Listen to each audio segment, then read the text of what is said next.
In the vast expanse of the South China Sea, where blue waves stretch beyond the horizon and silence hides secrets of nations, a fortress once stood, a monument of steel, sand, and ambition. Built by China, it was meant to be untouchable. Billions of dollars were poured into it, radar domes and missile silos rising out of coral reefs. They called it the crown of the dragon. But within minutes, it would become smoke, shattered glass, and memory. The world didn't see it coming. No news anchors broke it live, no official statements were issued.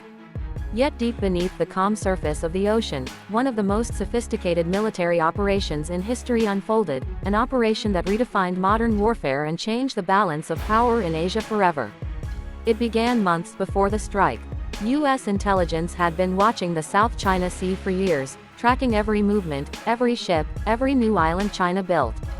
But in early summer, satellites caught something unusual. The main fortress at Fiery Cross Reef was undergoing a massive upgrade. New radar dishes appeared, each capable of tracking targets across thousands of miles.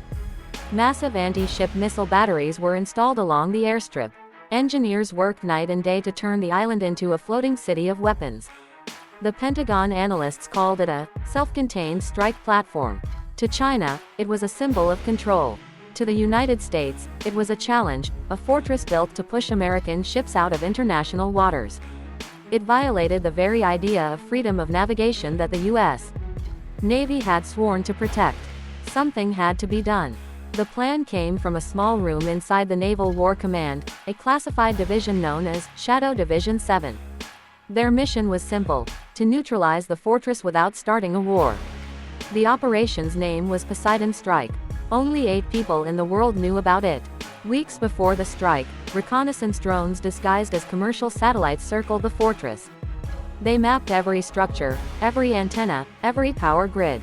Navy SEALs aboard a submarine gathered acoustic signatures from the island's underwater defenses.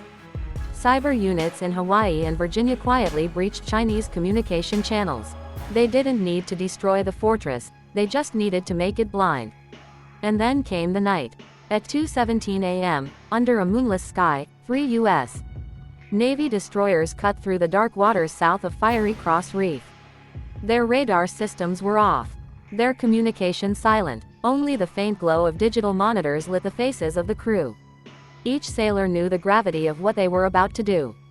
At the same moment, 600 miles away, a small team of analysts monitored the fortress from a command center buried beneath the Pacific Command headquarters.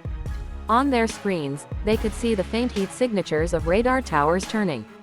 China's defenses were awake. They had detected something, but not what. At 2:34 a.m., the order was given: execute Poseidon Strike. In that instant, the destroyers unleashed a wave of invisible energy. It wasn't a missile barrage, it was an electromagnetic pulse, a storm of interference designed to fry communication channels. For a split second, the island's radar screens went blank. The operators inside China's command center shouted in confusion. They thought it was a malfunction. That was the window the U.S. needed. Seconds later, the first salvo launched, not from manned jets or submarines, but from the sky itself. A swarm of autonomous stealth drones, each the size of a backpack, descended through the clouds. They carried precision-guided micro-missiles, programmed to disable, not destroy. The drones zipped across the island, striking radar domes, communication hubs, and missile guidance systems with surgical precision. Inside the fortress, chaos reigned. Systems flickered, alarms blared. The anti-air batteries turned to fire, but they couldn't lock onto anything, their targeting software was corrupted. One after another, the defense systems went offline. The entire strike took less than 6 minutes. At 2:40 a.m., the fortress went dark. No explosions, no smoke trails visible from orbit. Just silence. The island that once bristled with power was now nothing more than a dead zone of flickering lights. But the true destruction came not from missiles, it came from data. While the fortress was blinded, U.S. cyber teams injected false signals into China's defense network.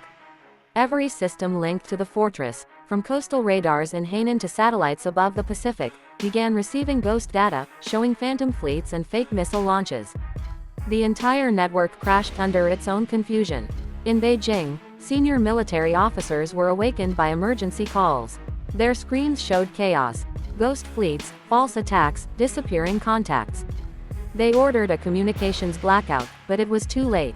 For the first time, the Chinese defense grid went completely offline for nearly 11 minutes, an eternity in modern warfare. When the system rebooted, Fiery Cross Reef was gone. Not physically destroyed, but erased from the network, invisible, silent, powerless. The fortress had fallen without a single official shot being fired.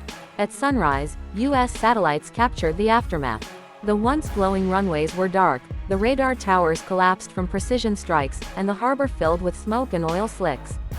But what caught analysts' attention most was the silence: no response, no retaliation, no acknowledgement.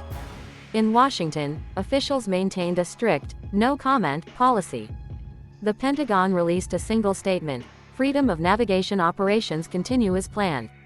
To the world, it sounded routine. To insiders, it was confirmation: Poseidon Strike had succeeded. Behind the scenes, global reaction was mixed. U.S. allies in the Pacific quietly celebrated. Japan, the Philippines, and Australia saw it as a warning to unchecked militarization. But Beijing was humiliated: billions spent, years of effort, and an island fortress reduced to rubble in minutes. Chinese state media called it a technical malfunction. They released doctored images of the island, showing everything intact. But commercial satellites from independent firms told a different story: charred landing strips, shattered towers, and a harbor filled with burnt equipment. Analysts around the world began to debate how such a fortress could fall so quickly. Some pointed to hypersonic weapons, others to advanced AI warfare. But those who knew the truth understood: it wasn't about weapons. It was about information dominance. Modern warfare, the U.S. proved, isn't fought with bombs or bullets first. It begins with silence, with code, with data, with invisible hands controlling the battlefield long before the first strike hits. For the sailors aboard the destroyers, the night ended quietly. They never saw the fortress they dismantled. They never heard the explosions. Only the calm sea beneath and the hum of the ship's engines. The mission was over before dawn. In secret briefings weeks later, the operation was officially marked as a non-kinetic neutralization event. Files were sealed, data erased, and every soldier involved signed lifelong confidentiality agreements. To this day, no government has officially confirmed what happened that night. But among military historians, whispers continue. They call it the night the balance shifted, when the myth of the unsinkable fortress was shattered by the power of cyber warfare. It became a lesson for every superpower: strength built on steel can be broken by light. In Beijing's Naval Academy, strategists began rewriting doctrines, focusing not on missiles but on algorithms, AI, and network resilience. The U.S., meanwhile, doubled down on its electronic warfare programs, preparing for a future where battles would be fought not over territory but over control of data streams and signals. Years later, the classified report was leaked by an anonymous source. Its title read simply: "The Night the Fortress Fell." Inside were pages of technical details, logs of drone flight paths, timestamps of cyber intrusions, and the exact moment the fortress's main server failed: 2 hours 39 minutes and 27 seconds. The report ended with a single line: "Objective achieved. 0 casualties. Communication blackout sustained for 11 minutes." It wasn't just a victory, it was a statement. A new kind of warfare had been born. And as the South China Sea returned to its calm waves, the world carried on, unaware of the silent storm that had passed. But those who knew understood that power had shifted, quietly, irreversibly. The fortress that was meant to control the sea had drowned beneath it. In modern war, destruction no longer needs explosions. It only needs control. That is how the U.S. Navy destroyed China's $15 billion fortress, not with missiles, but with mastery. Not with fire, but with silence.